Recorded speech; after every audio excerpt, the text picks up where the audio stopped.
Plus de 5 mois après le tremblement de terre, la routine s'est installée dans les camps de réfugiés haïtiens. Ici, ils ont accès à l'essentiel, l'eau et les soins médicaux. Mais le reste fait toujours défaut, en particulier l'éducation, ce qui, selon les autorités locales, pourrait avoir des conséquences lourdes pour les générations à venir.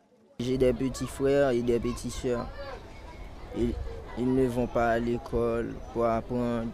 Et l'analphabétisme est très élevé en Haïti. Il n'y a plus d'école, plus de logement, pas de la nourriture. La misère augmente.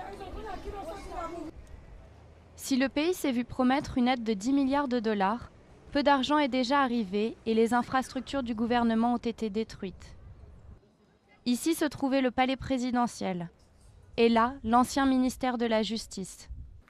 Quant à ces ruines, elles abritaient l'hôpital de la Trinité, où travaillait l'organisation Médecins sans frontières. Avec 60% des structures affectées ou détruites, c'est un coup dur au système sanitaire du pays.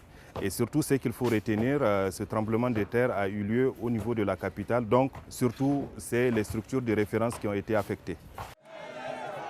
Autre problème à gérer, la colère grandissante à l'encontre du gouvernement haïtien, que des opposants accusent de ne pas agir assez vite et de vouloir profiter de l'instabilité actuelle pour garder le pouvoir.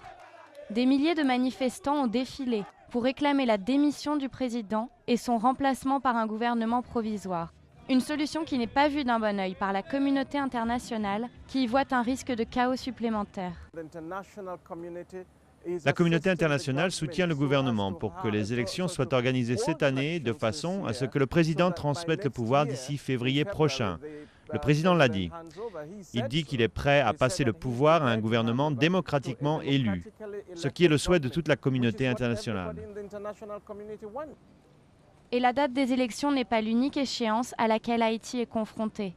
Avec l'arrivée de la saison des pluies, c'est une véritable course contre la montre qui a commencé pour reloger 1,3 million de sinistrés.